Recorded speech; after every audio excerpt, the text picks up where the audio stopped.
Ngayong araw nga mga guys ay umakyat tayo sa bukid. Manggangguan na naman tayo ng prutas. Isa nga po pala ito sa bonding naming pamilya. Akyat sa bukid at mamitis nga mga prutas.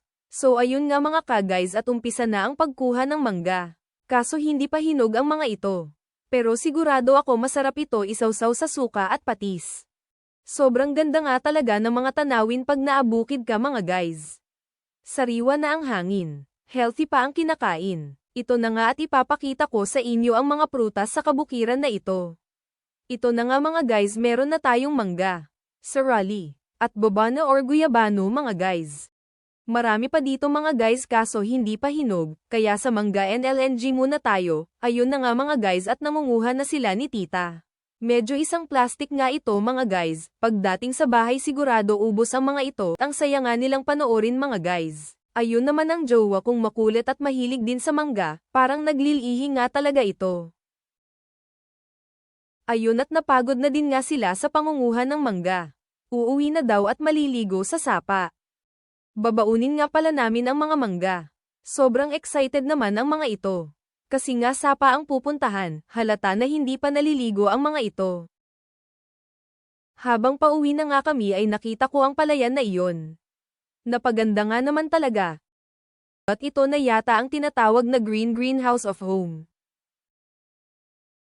Sarap nga naman ng hangin walang halong chemical, ayun na nga at tinawag na nila ako, ang hinhin ko nga daw lumakad. Sino ba kasi ang hindi magdahan-dahan sa ganitong lugar? Gusto ko nga dito tumira, sobrang payapa nga naman talaga. Walang mga kapitbahay na tsismosa, walang usok ng sasakyan, at wala din ingay ng mga sasakyan. Payapa nga ang buhay kapag nasa bukid ka, tanging ingay lang ng ibon ang maririnig.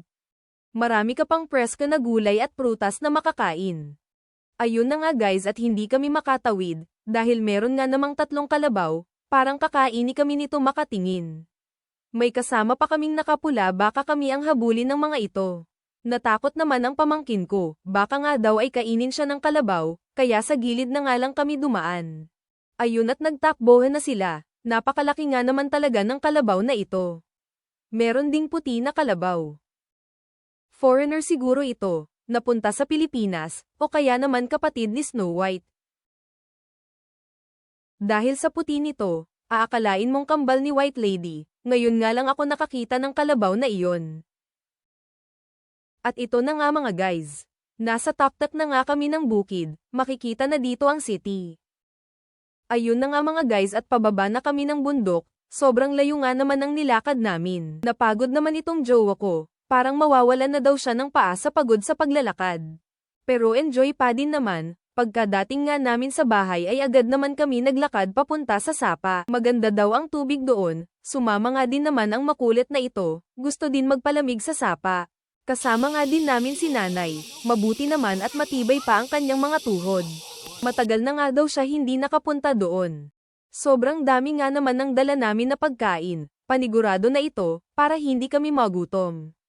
Dito na nga din pala kami magluluto, para mainit-init pa ang kakainin. Ito na at malapit na kami, maririnig nga naman talaga ang agos ng tubig.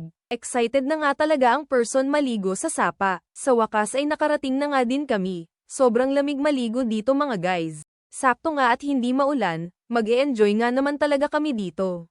Walang entrance fee at kami lang pamilya ang naliligo. Hanggang dito na nga lang ang video natin mga guys at maliligo na din ako. Salamat sa panonood.